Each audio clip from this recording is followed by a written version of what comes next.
بسم الله الرحمن الرحیم. السلام علیکم. زه شیف دلدار، تاسو ګورئ ډي آر کې فوډ چینل. نن زمونږ ریسیپي ده چکن ویجیټیبل سپیشل سوپ، یعنی د چرګ او د سبزي سوپ. 8 لیټره اوبه او موږ د یو چرګ نه یخني جوړ کړی ده او یخني به یې په اوبو کې ګډ کړئ. بیا به یې په اور کښېږدئ چې دا ښه جوش شي. یعنې 3 لیټره د چرګ یخني وه او 8 لیټره اوبه. نو انډې 6 ودانې، یخني جوش شوه او مالګه 4 قاشقې د غذا، دا هم پکې میکس کړئ.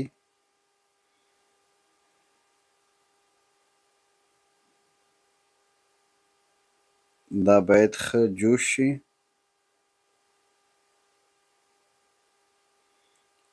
چاینا سالټ یا د چینایي مالګه 4 قاشقې د غذا.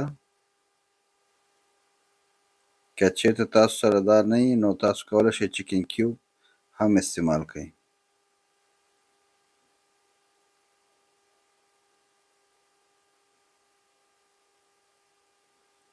زردک 1 کیلو به نرۍ نرۍ پرې کړئ، لکه څنګه چې تاسو ګورئ. زردک لږ سخت وي نو دا مخکې نه پکې موږ نورو شیانو نه مخکې زردک ولېږي. سویا ساس 4 قاشقې د غذا.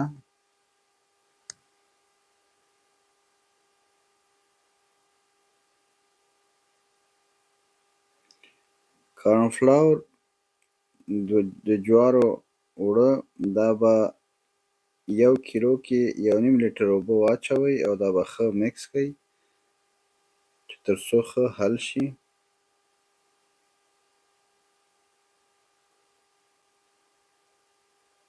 دوه قاشقې تور مرچ پوډر،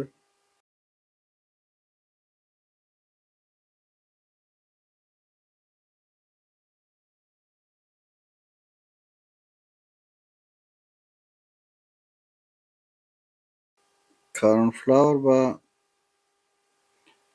لږ لږه میکسوئ او ښه به یې قاشقه به تیزه تیزه وهئ، ځکه چې که چېرته تاسو کارن فلاور اوړه واچوئ او قاشقه ونه وهئ نو بیا هغه غوټې غوټې راځي او بیا سوپ خرابېږي. نو څونه چې کولی شئ دې وخت کې اور یې باید چې تیز وي او قاشقه به تیزه تیزه استعمال کړئ. رنګ، زیړ رنګ د غذا، نیمه قاشقه د چای، نیم کیلو کرم یا بنګلپي، دا به واړه واړه پرې کړئ لکه څنګه چې ګورئ.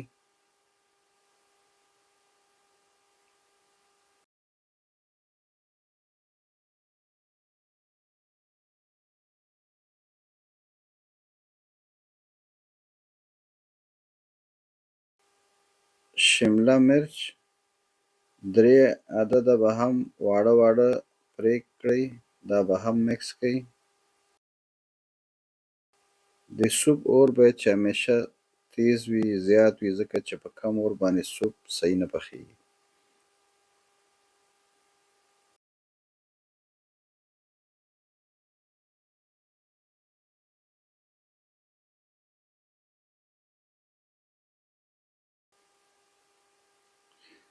سرکه 15 قاشقې د غذا.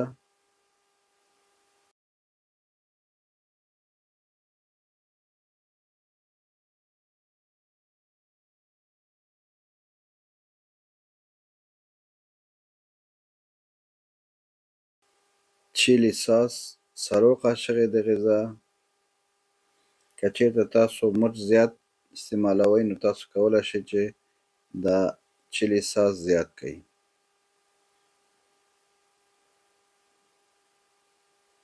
انډې 8 عدده، دا به هم ښه میکس کړئ.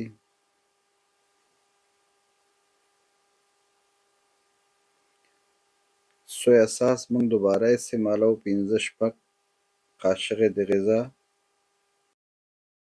دا به ښه مکس کړئ او زمونږه DRK فوډ چینل لایک او سبسکرایب کړئ چې تر څو نورې نوې ویډیوګانې تاسو ته هم په وخت ورسیږي. او آخر کې به شنه دڼیا ستاسو خوښه چې استعمالوئ او که نه. او د چرګ غوښه یو دانه چرګ مونږ یخني کړی و، نو 1 کیلو غوښه مونږ مایده وړه کړه او په دیګي کې هم آخر کې مکس کړله. همده سره زمونږ نننۍ ریسیپي پای ته ورسېدله، تیاره شوه او بیا به ګورو انشاءالله د یو نوې ریسیپي سره. د الله په امان، ښه وخت ولرئ. مننه ستاسو د لیدو نه.